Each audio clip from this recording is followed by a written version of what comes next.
Hello, this is Sondra Oster, Baras, bringing you a few words of Bible from the heart of Biblical Israel. This week's Torah portion is Miketz, and we continue with the story of Joseph and his brothers. We have of Joseph getting out of jail, and we have the brothers coming down to Egypt to get food. Because there is a famine in the entire region, including in Canaan, but Joseph, being the assistant to the king in Egypt, has implemented this amazing plan to save food over the plentiful years, so that now when the famine has come, they are prepared, and indeed people are coming to Egypt from all over the world to buy food, to buy wheat or whatever, to buy food.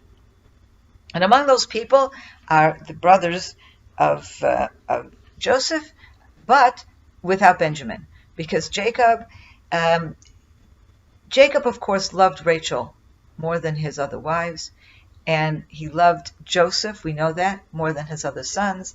Now that Joseph is gone, he has transferred that affection, that special affection, to Benjamin, who is his youngest son, but also the only surviving son, to his mind, of his beloved wife, Rachel. And so he allows the boys to go, his sons to go, but he does not allow Benjamin. And here we see, commencing from the time they first meet Joseph, we see really a manipulation. Joseph recognized his brothers from the get-go, and yet he does not reveal himself, and he has them go back to Canaan and then come back again, and he's really playing with them. He wants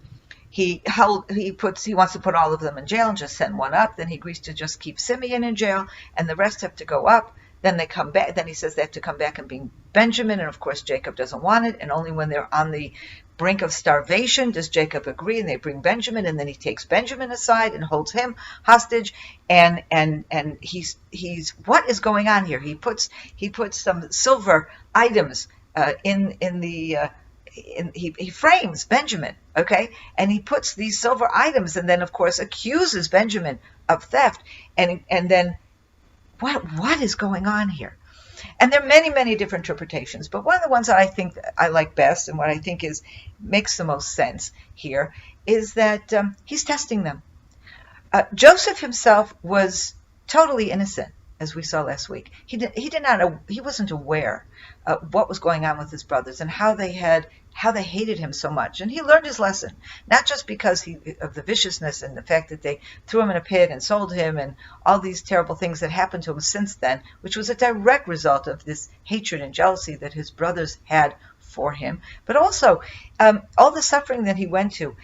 He was in the jail. He figured out how to become the senior prisoner in the jail. He figured out how to get to Pharaoh, and of course God blessed him all the way and helped him along. But there's no question that Joseph has learned something. He's learned how to read people, and he's learned how to figure out how to read a situation to put himself in the best position, something that he clearly was unable to do beforehand. And so now when his brothers are coming, one of the things he needs to do is to read them. He needs to understand, is he going to be reunited again with a family that is still riven with jealousy and hatred? Or is he being reunited with a family that is feeling guilty for what they have done and is willing to repair the damage?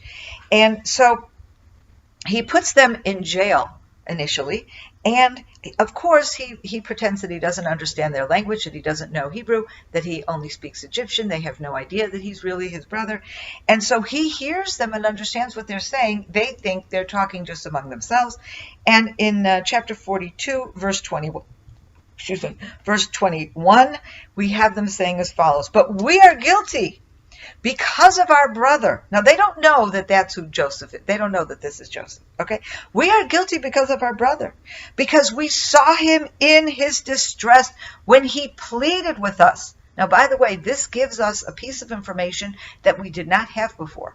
When the story actually takes place, Scripture tells us just they threw him in the pit. We don't know what was going through Joseph's mind, but here we see that Joseph is pleading with them, meaning that he still believes that they would not dream of hurting him, that maybe they see this as a trick or a game, and so he pleads with them, "Please take me out." But we did not listen. Therefore, this terrible trouble now has come upon us. And then Reuben answers him. If you remember, Reuben is the one that tried to save him and thought, you know what, he would tell him to put him in the pit, and then he'd come back and he rescued him. Of course, when he came back, he was no longer there. And Reuben says, I told you. I said, don't do wrong by this child, and you wouldn't listen to me. And now we are demanded to pay for his blood. And they didn't know, of course, that Joseph is listening or understands them, because Joseph had made sure to have an interpreter between them. Okay? Now, this is the beginning of what Joseph is looking for. He has already played this game with them, and he's gotten them, or he of course, he's overcome with grief, and he goes and he cries. So why does he continue the game? Why doesn't he just say, I see, they feel sorry for what they do to me? Because he wants to test to be sure, when even under distress, will they stand together? And so he holds Simeon back, and they have to go out and bring Benjamin. And then when they bring Benjamin, he holds Benjamin back. And he wants to see, will they stand one for another? They came back. They didn't leave Simeon there to rot. But then he can say to himself, well, Simeon is a full brother to Judah, to Reuben. He's a son of Leah. How are they going to feel when I select Benjamin, the next favorite son of his father? Now, he doesn't know it's the next favorite son of his father, but he can assume he's the next favorite son of his father, because like him, he's the son of Rachel. And indeed, he is the favorite son of his father right now, after Joseph is gone. And yet, even with that, even after he takes Benjamin and he frames Benjamin, he is testing, and indeed we'll see in next week's Torah portion, of course, that they do rally and they do come and stick up for their brother Benjamin. And Joseph is able to see at that point, yes, my brothers have truly learned their lesson. I can reveal myself to my brothers now, because we can indeed become one family again. Have a wonderful weekend. Shabbat Shalom.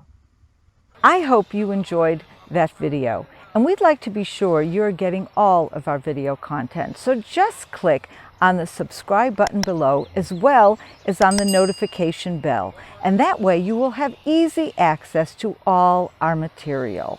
We look forward to staying in touch with you. God bless you, and have a wonderful day.